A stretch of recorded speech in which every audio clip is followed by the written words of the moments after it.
Great things never come from comfort zones. So, we have to push ourselves as no one else is going to do it for us. Welcome to you all on the online classes with Tripti Sharma. This is our English language class for Standard 8. Our topic is Sentences, Chapter 1, Part 3. In this chapter, we shall study about sentences, parts of sentences, what is object, kinds of objects, some untold rules and quiz time.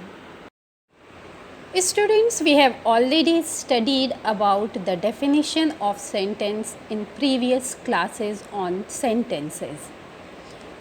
A sentence is a group of words that expresses a complete thought.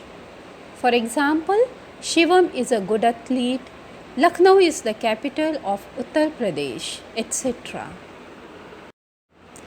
We all know about the parts of sentences. Every sentence has two parts, subject and predicate. Dear students, we know the definition of subject. A subject is the person or thing that is doing an action, or the subject is the doer. Another definition is the subject tells who or what the sentence is about. So now let's see the examples. The boy is drawing water from the well. Now in our previous class on sentences, we studied how to find out subject. So first we find out the verb. The verb is drawing. Now second step is we will ask a question putting who or what before it. Who is drawing water from the well? The answer comes the boy. So the boy is the subject. Second example is sit in the corner.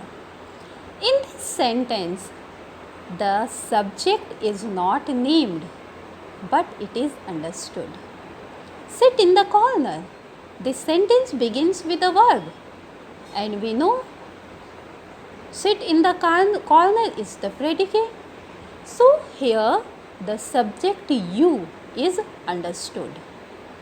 The third example, there are some glasses on the table. Dear students, there is not the subject.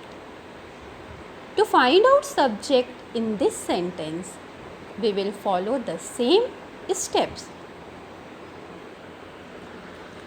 First, find out verb. So are is the verb in this sentence. Second, ask a question putting who or what before it. So what are there on the table? The answer comes some glasses. So some glasses is the subject. And the last example is on the top of the hill lives a hermit. In our previous class, we studied that usually subject comes before object, but there are some instances where we see that the subject is put after object, though it happens very rarely. Now let's find out the subject in this sentence. The steps will be same. Find out the verb. The verb in this sentence is lives. Now second step, ask a question by putting who or what before it. So who lives on the top of the hill? The answer comes a hermit. So a hermit is the subject. In the previous class, we compared predicate with a naughty child who, instead of focusing on his work, always tells what others are doing. Same is the nature of predicate. Predicate always tells what the subject is doing. The example is on the screen. The cat is sleeping in the sun. Is sleeping in the sun is the predicate because it is dictating what the cat is doing. let's study about object. Students, here some important points are there and we should remember them. Like subject, an object is always either a noun or a pronoun. Second point, object is always a part of predicate. Third point, an object is governed by a verb or a preposition. Some examples are on your screen. I know Kavita. Give me the cake. Play with her. In the first sentence, I know Kavita. I is subject, know Kavita is predicate. In the predicate, know is verb and Kavita is object. Give me the cake. Here, subject is understood. So, subject is you and give me the cake is predicate. Give is verb. Me and the cake are objects. Play with her. Again, subject is you. Play with her is the predicate. In this sentence, play is verb and her is the object. Students, please notice in all the three sentences, the objects are either noun or pronoun. Students, we have studied about the different kinds of sentences. The same way, objects also has three types: direct object, indirect object and object of a preposition. But here we shall discuss about direct object and indirect object. So students, let's study a direct object. Students, we know that objects are the part of a predicate and a predicate is always headed by a verb. Before studying more about the direct object, let's know the characteristics of direct object. A direct object receives the action of a verb and it answers the question of what or who. We can understand a direct object better with the help of the example given on your screen. Adya bought a pancake. Here, Adya is subject, bought a pancake is predicate. As we know, a predicate is always headed by a verb.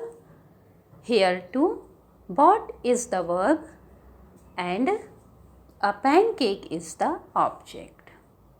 Now we have to determine the kind of object.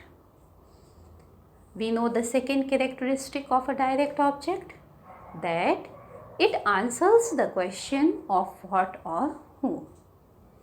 So the question is, what did Adya buy? And the answer comes, a pancake. So a pancake is the direct object. There is one more example. She met John. In this sentence, she is subject, met John is predicate, met is verb and John is an object. We know that direct object answers the question of what or who. So, the question is, who did she meet? And the answer comes John. So, John is the direct object. We must remember that a direct object is the receiver of the action of the verb. So, here John is receiving the action of the verb directly. So, John is the direct object. Now, let's study about an indirect object. An indirect object is the noun or pronoun that receives the direct object. Now, students, notice one thing, that direct object is the receiver of the action of verb and indirect object is the receiver of the direct object. Both the objects are receiver. Notice it again. Both the objects, whether it is direct object or an indirect object, are the receivers. But direct object receives the action of the verb and indirect object receives the direct object. The example is, she gave John a chocolate. In this sentence, she is subject, gave John a chocolate is predicate. Verb is gave. There are two objects, John and a chocolate. Now we have to determine their kinds. Who is receiving the action of the verb? It is a chocolate. So a chocolate is the direct object. And who is receiving that chocolate? It is John. Because John is the receiver of the direct object, so John is an indirect object. Unsaid rules usually act as clues and make the task easy. Here too there are some unsaid rules which help us a lot in determining the kinds of objects. Usually, direct objects are non-living things and indirect objects are living things. But exceptions are also there. Now let's assess our learning with the help of the given exercise on the screen. So students, some sentences are on the screen. You read them carefully and underline the direct object and bubble the indirect objects. The sentences are, Shweta loves laddus. The book is on the table. Keep your wet umbrella in the corner. My mother sent a gift to her friend. Where do you put your wristwatch? And in this exercise, you have to identify whether the words in red are subject, direct object or indirect object. You can write S for subject, DO for direct object and IO for indirect object. The sentences are, Parul sent me a letter. My father helps me with my studies.